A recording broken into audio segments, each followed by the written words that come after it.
तो म्हणला आंदोलन करायचं नाही. मी दुसऱ्या दिवशी जाहीर केलं, महाराष्ट्रातल्या लोकांनी GR फाडावा, होळी करावी, रस्त्यावर उतरावं, निवेदन द्यावी सुरू होतं. म्हणलं तर ना काय करायचं नाही म्हणून माझ्या उपस्थितीत म्हणला ना आंदोलन थांबवा. स्टेजवरच होतो ना मी पण, आंदोलन थांबवा. बरं, हा मुख्यमंत्र्यांना 2 उपमुख्यमंत्र्यांना भेटायला गेला, घेऊन कुणाला गेला? स्वतःचा पुतणी आणि स्वतःचा पोरगा, तिघच. ओबीसी नेते लक्ष्मण हाके यांचा एक व्हिडिओ सोशल मीडियावर व्हायरल झाला आहे. यात ते एका बड्या नेत्यावर टीका करताना पाहायला मिळत आहे. या नेत्यावर हाके यांनी गंभीर आरोप केले आहेत. हा व्हिडिओ समोर आल्यानंतर आता वेगवेगळ्या चर्चांना उधाण आलं आहे. सोशल मीडियावर व्हायरल झालेल्या व्हिडिओमध्ये लक्ष्मण हाके म्हणत आहे की त्याची आपल्या मागे फरफट होत आहे. त्याचं कसं आहे, त्याच्याकडे आहे यंत्रणा, त्याच्याकडे आहे संघटन, मीडिया हँडल करणं, मोठा स्टेज डेकोरम देणं, मीडियाला प्रॉपर बातमी देणं. ते म्हणाले आंदोलन करायचं नाही. मी दुसऱ्या दिवशी जाहीर केलं, महाराष्ट्रातल्या लोकांनी GR फाडावा, होळी करावी, रस्त्यावर उतरावं, निवेदन घ्यावी. बोलला होता ना काय करायचं नाही म्हणून. माझ्या उपस्थितीत म्हणाला होता की आंदोलन थांबवा. स्टेजवरच होतो ना मी पण.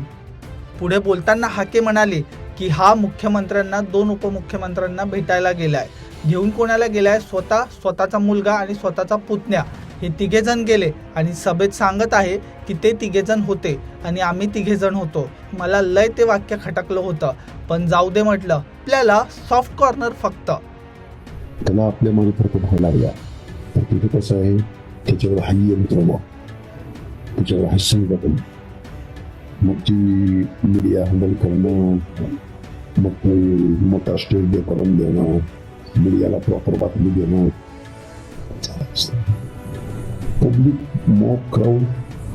तो म्हणला आंदोलन करायचं नाही. मी दुसऱ्या दिवशी जाहीर केलं, महाराष्ट्रातल्या लोकांनी GR फाडावा, होळी करावी, रस्त्यावर उतरावं, निवेदन द्यावी सुरू होतं. म्हणलं तर ना काय करायचं नाही म्हणून माझ्या उपस्थितीत म्हणला ना आंदोलन थांबवा. स्टेजवरच होतो ना मी पण, आंदोलन थांबवा. बरं, हा मुख्यमंत्र्यांना 2 उपमुख्यमंत्र्यांना भेटायला गेला, घेऊन कुणाला गेला? स्वतःचा पुतणी आणि स्वतःचा पोरगा, तिघच. हे तिघजण आणि ते तिघजण, आणि सभेत सांगतोय ते तिघजण होते, आम्ही तिघजण होतो. लय मला खटकलं होतं ते वाक्य, मला ते जाऊ दे म्हणून. आपल्याला सॉफ्ट करणार फक्त, म्हणजे मला असा अंदाज आहे सॉफ्ट करणार आपल्याला राहू शकते देवेंद्र फडणवीस, कौतुका मुंडे आणि बावनकुळे. पुढे या व्हिडिओत हाकेंनी चंद्रशेखर बावनकुळे यांचंही नाव घेतलं, पण हाके यांचा रोख नेमका कुणाकडे हे समजू शकलं नाही.